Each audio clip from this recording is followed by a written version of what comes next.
Welcome to the If You Could See Me podcast. Thank you for joining the movement. I'm your host, Erin Mahone. I'm an author, storyteller, facilitator, and mental health professional. I like to talk about big things, ask difficult questions, and challenge the ways in which we perceive ourselves, one another, and what's possible in the world. On this podcast, I speak to thinkers, makers, feelers, and folks fighting for change. You'll experience entertaining, thought-provoking conversations with people from all walks of life. I believe that mental health is health, and it goes so far beyond conversations about illness, medications, and treatment. Our mental health is essential to living our best lives, and I want to live in a world in which we talk about emotional wellness as easily and frequently as talking about the common cold. We aren't there yet, but I believe we can be. When I set out to create this thing, I had no idea what I was doing. Just that I wanted to share my story and I hoped I wasn't alone. I've discovered that so many people need to find solidarity. They need to know they aren't alone. Well, I'm here to tell you, you are not alone. We can have these difficult conversations in the light of day. We can laugh, joke, and get serious about making change. I've tried to create multiple entry points within this movement, and I hope you will take some time to check out all of our resources and consider sharing your story on our website, ifyoucouldseeme.com. There you can submit your story, find mental health resources, submit ideas or resources yourself, read the stories of other brave warriors, find out about future live events, and invite me to speak or give a workshop in your area. If you're inspired by what we're doing, I hope you'll consider helping out by visiting our Patreon page, patreon.com/ifyoucouldseeme, purchasing my book, rating and reviewing this podcast on iTunes to help people find us, or just send me a message to let me know how this project is impacting you, ways we can improve, and future podcast or blog topics. This was only an idea until amazing people like you joined me in bringing it to life. Enjoy the show.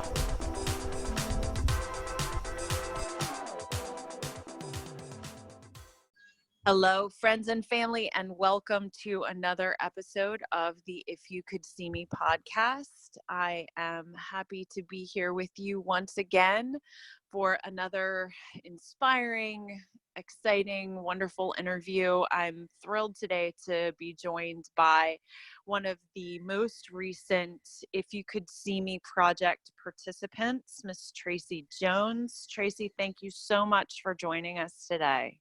Thank you. I've been so excited to get to talk to you, and your story is really remarkable. You are so inspiring as a person who has seen significant adversity in your life, but somehow you always seem to show up with the desire to make something meaningful out of difficult situations. Can you start a little bit by just sharing some of the story that you shared for us at If You Could See Me? Not necessarily the story specifically, but just a little bit of the details of your sort of origins, where you came from, and how you became this person who shows up with solutions in the face of really large challenges. Okay. Well, I grew up in a very impoverished neighborhood where I was one of the minorities. I am a white female, but we lived in a Hispanic neighborhood. And my mom, she suffered with some anxiety, but she had 4 kids at the time. And so she would send me and my older brother out to play because it was a beautiful day out. She just wanted us to go out and play. And these were in times when nobody gave a second thought to just allowing kids to go out and play. So this was when I was 5 years old is when it started. But when I went outside, it was dangerous for me. It was not a safe neighborhood. And what happened to me outside was what you couldn't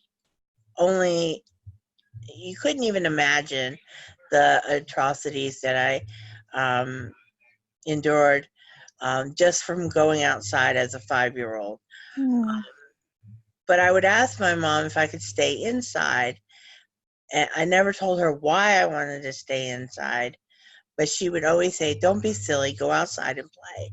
So I was always forced to be outside from morning until the streetlights came on. And it was drug infested and gang infested, and you can imagine what they did with a little white girl. So that's where my trauma started. But I went to school, and school was my safe place. And somewhere along the line, I watched a video about Abraham Lincoln, and I saw how he had grown up in an impoverished home, but yet he self-educated himself and went on to become who he became. Right. And that inspired me. And so I would go home after school and collect the books in my house, whether they were my books, my brother's books, my parents' books, whatever books I could find. And I would go through each page and look for words I didn't know so I could learn them. Because I had always had appetite for learning, and it still exists today. But when I was in high school, because of the trauma I endured as a young child, I didn't really transition well into society. I had a lot of symptoms that people would classify as abnormal. I was diagnosed with dissociative identity disorder. But the school psychologist in high school told me one time I didn't belong at my house. I didn't belong at my friend's house. The only place I belonged was in a mental institution. And that was the impetus for me to say, "You're wrong." And so that's what boosted me to go where I went and where I'm going. It's just such a remarkable one that, that it's true that people are told things like that young people by the adults who are supposed to have their best interests at heart are given such limitations, not because they're necessary, but because adults just simply don't understand in those instances what to do. What did you believe about yourself as a young person hearing that message? Well, my parents were always supportive of me, even though I wasn't really the best daughter, I guess. I could have been because I was angry with them for making me play outside. But they still encouraged me, and like my mom, she instilled in me the belief that everyone has value, everyone is good at heart, and it doesn't matter what you believe, who you love, any of that. Everybody's worthwhile, and everyone has a purpose. Right. And my dad coached me in sports. I varsity lettered in 3 sports as in high school. And my dad was always there to encourage me with my schoolwork, with my athletic endeavors. So my parents were always in my corner, even though they didn't know how to be in my corner, because I didn't let on what had happened to me. So And did you ever talk to them at any point in their lives or your lives together about the things that you had endured as a child? when I was hospitalized in high school, I did. I And did what was talk the to them. response? How did they respond to that? Disbelief. Yeah. They didn't want to believe that what I was saying was true. I think it was more of they didn't want to accept it. They were in denial. They felt guilty for quote unquote allowing those things to happen, even though it wasn't their fault. At the time, I thought it was their fault. Right. But today, I know it wasn't. They did the best they could with what they had. And then I have 5 siblings who we were very close growing up. So, and my older brother and I were the only ones that went outside, and he endured trauma too, although he's completely in denial. But So that has to feel very lonely at it times. does. But I'm okay because I know that they will be aware of things when they're ready to be aware of things. And I know that I'm not the only one who has endured trauma. And I also know that you can't compare one's trauma to anyone else's trauma. Right. Because what's worse for me is worse for me. What's best for you is best for you. Yeah. What's worse for you is worse for you. So it's not something that I believe has any worth to think of myself as lonely, although I was very lonely. Right. So in response to that, you are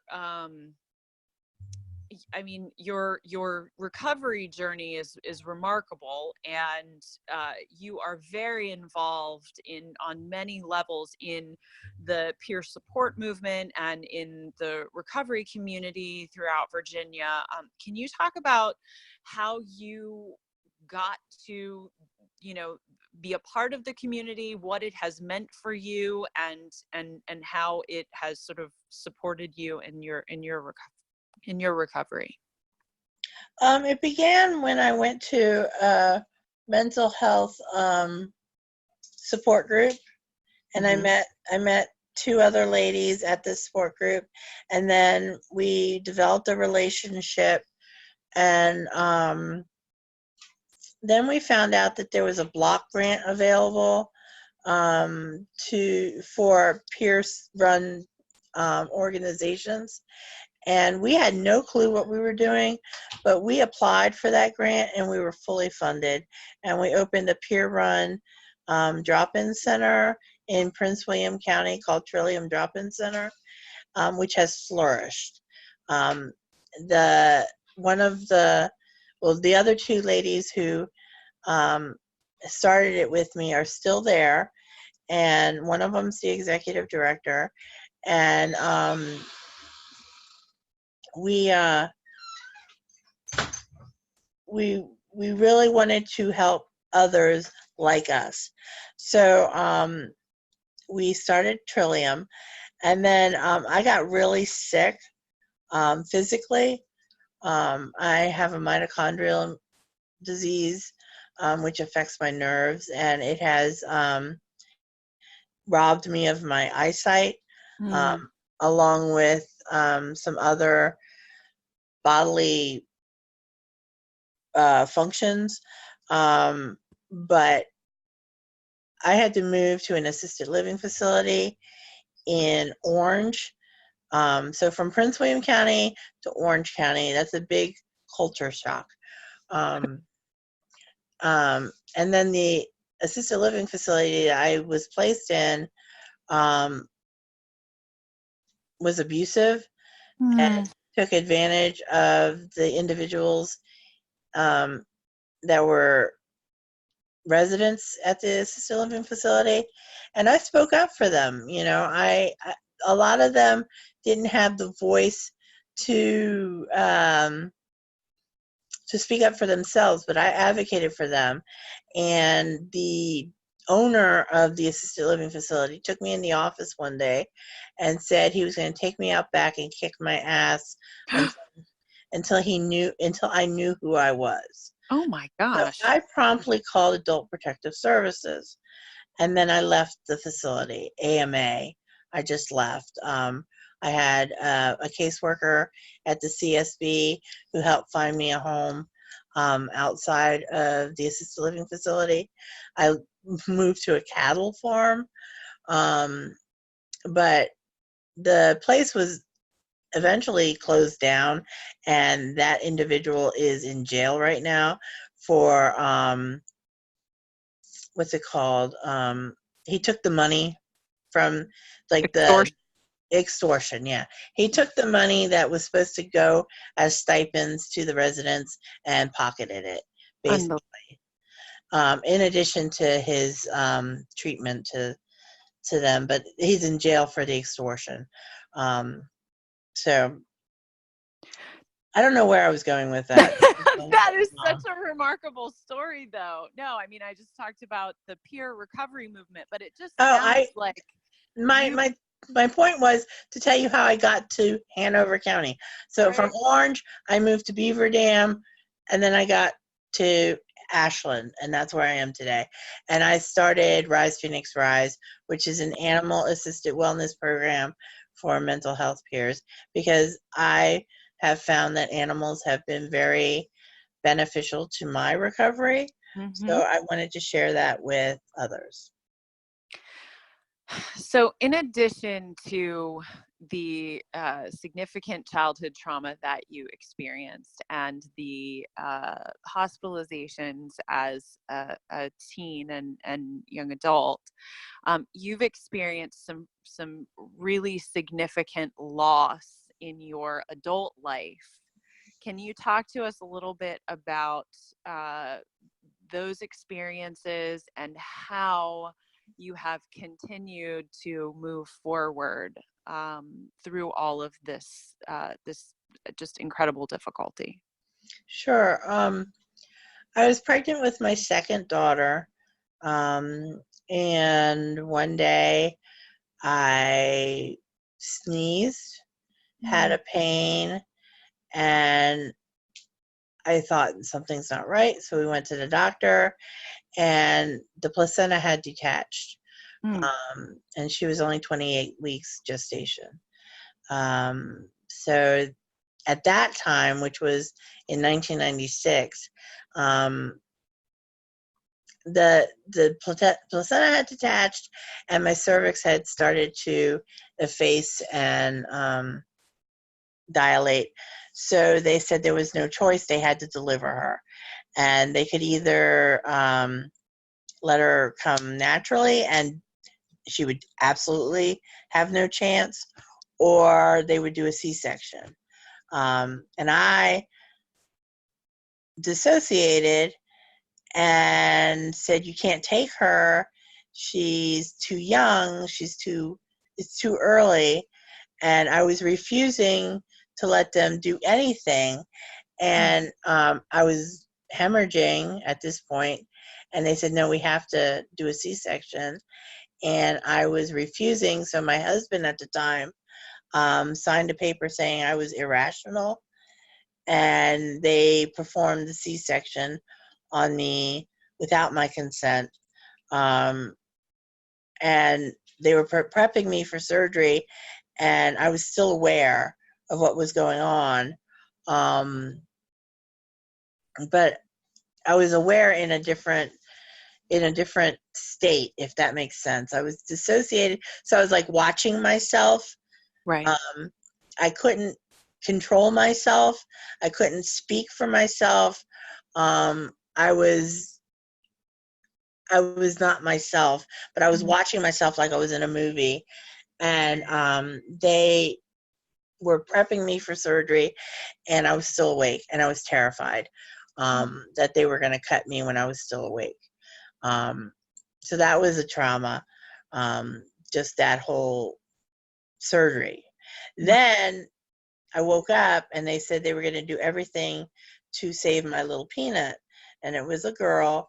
Her name was Cassandra Ruth. But they flew her to another hospital so she could get the best care that she could get, which I was fine with. But they wouldn't transfer me to the same hospital because I was irrational. And so my husband, again, stepped up and demanded that they transfer me. So the second day I was transferred to be with her. She died on the third day. So she held my finger one time, and that was the only contact I had with her. Then when she did pass, I had dissociated, and I wouldn't believe that she was gone. So they brought her to me to hold, and I tried to nurse her. And they promptly took her away from me and put me in the mental ward because of my history and because I was being quote unquote irrational. And so they put me in the mental ward, and I was there for a couple days, and I finally came to my senses. I called my husband. I said, "Get me out of here." So he came, and he did get me discharged. I went home. My older daughter, who was very much wanting a baby in the house, was very excited about the prospects of being a big sister, came running towards me as I walked in the house.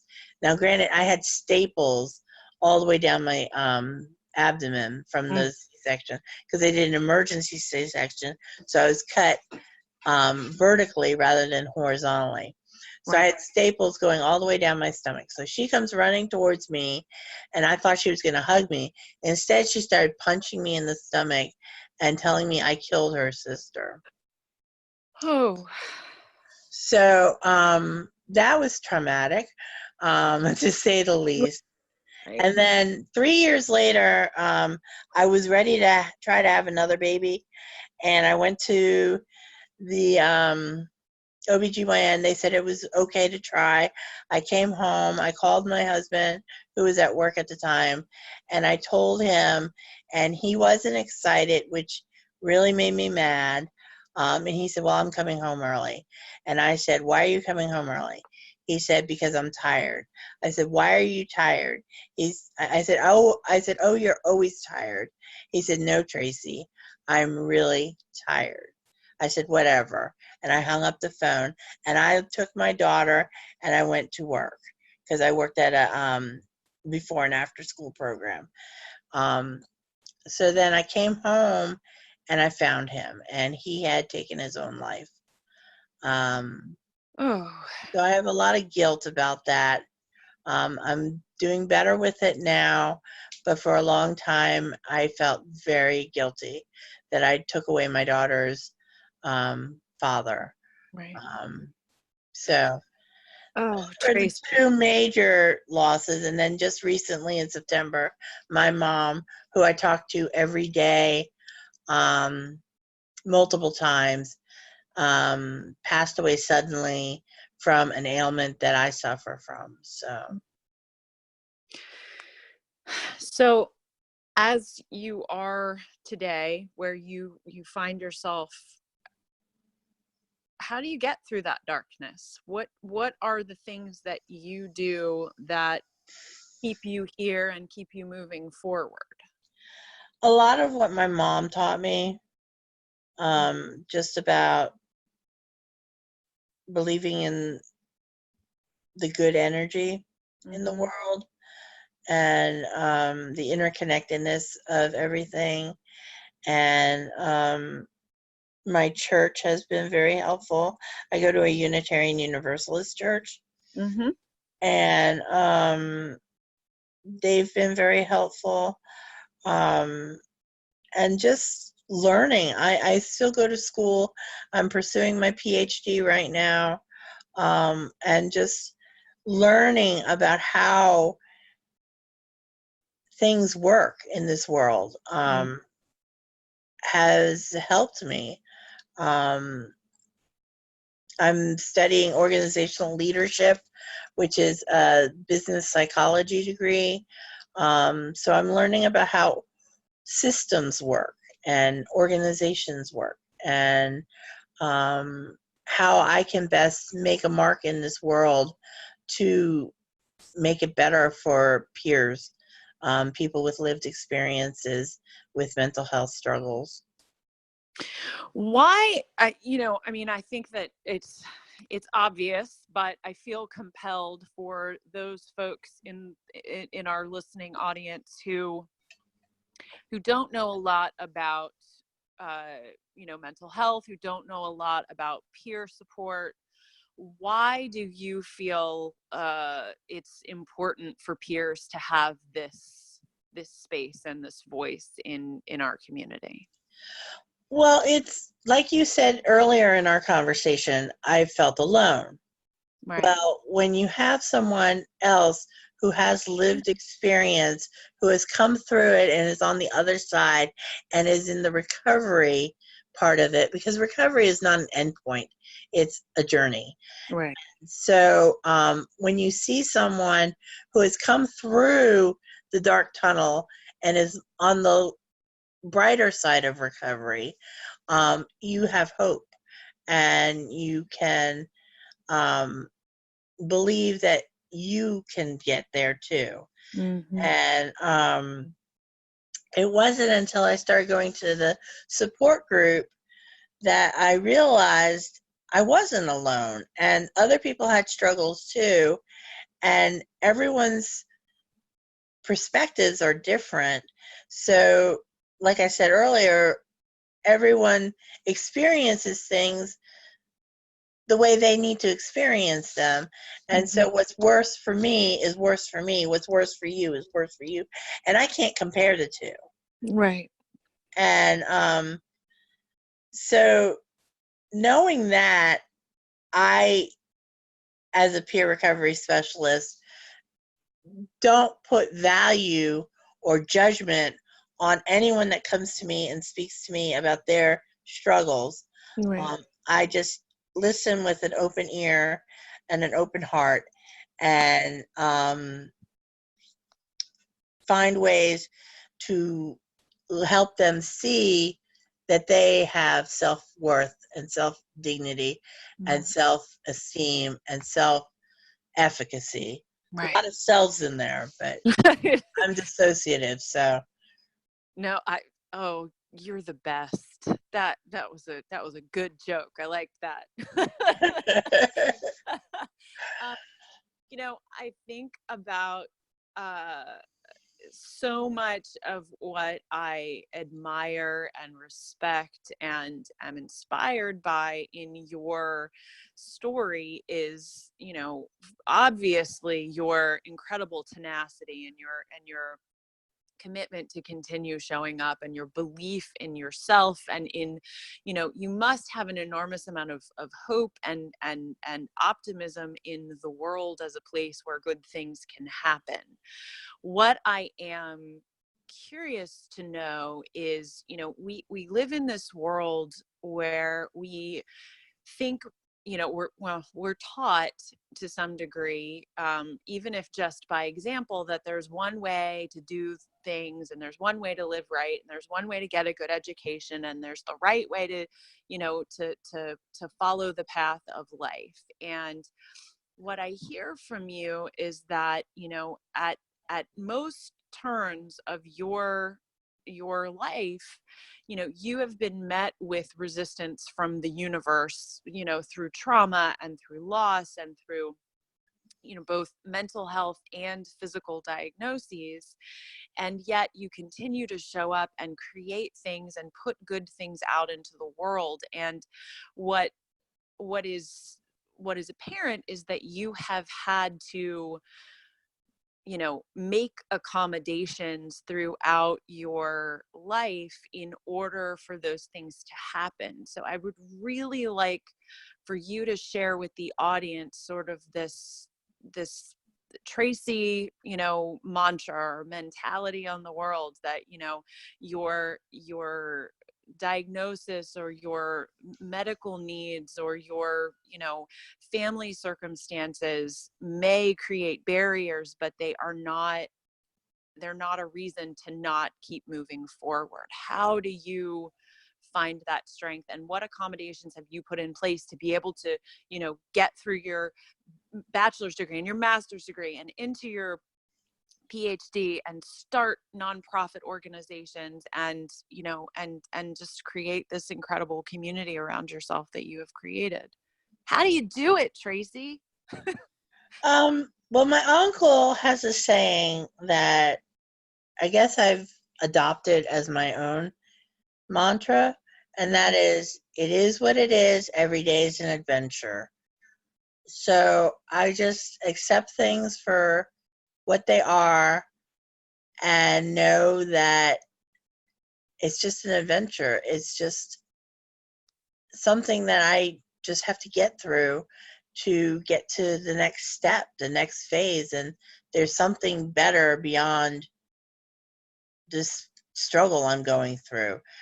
I named Rise Phoenix Rise, Rise Phoenix Rise, after the mythical bird that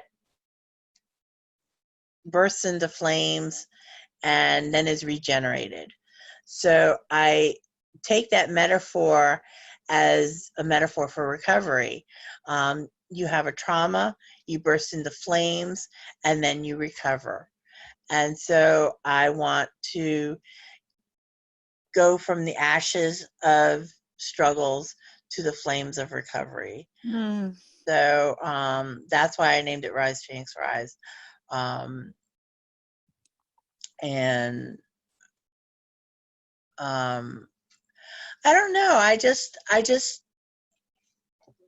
believe in my heart that everybody has inherent worth and dignity, and you just have to help them harness it. Right.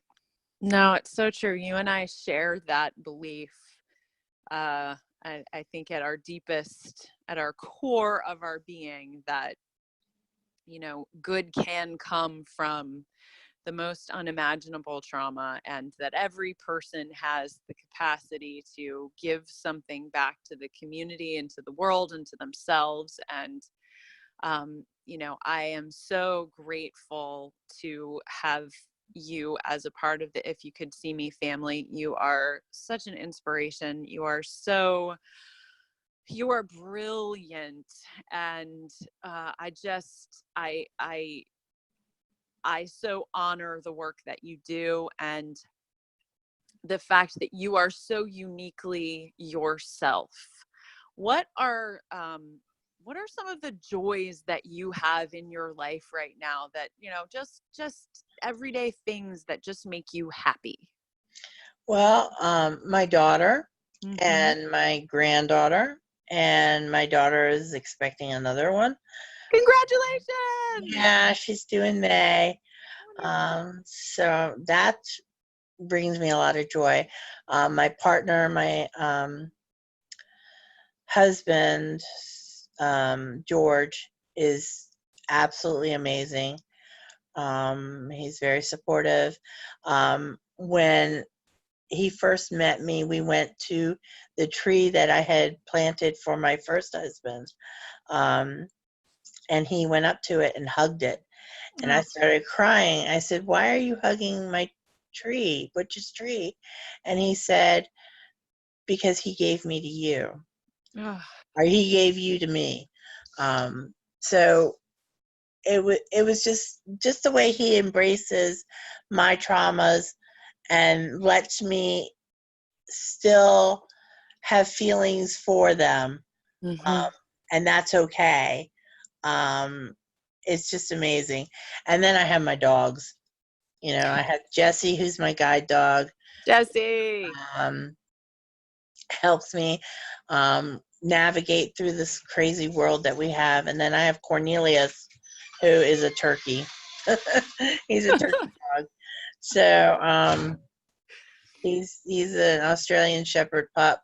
He's a year and a half, and he's crazy. But they bring me a lot of joy. So um, those are Those are good things to be joyful about. You know, we need those people in our lives who are willing to and open to simply accepting where we have been, where we came from, what we've been through.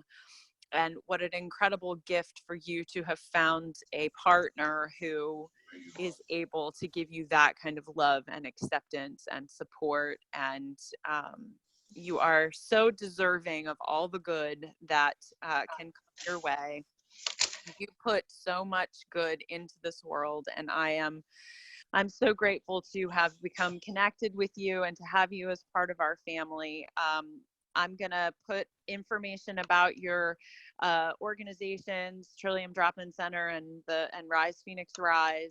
And I'm going to also put in a little bit of information for our listening audience about dissociative identity disorder, so that folks can understand a little bit more about this mental health diagnosis that I think is misunderstood, and it's pretty rare, and there's not a whole lot of people that you meet on a regular basis who have this diagnosis. And so I really appreciate you coming here and you know, opening a little bit of a window into what that looks like, and how and how that has impacted your life in those traumatic experiences that you've had. And I just thank you. Thank you, thank you, thank you.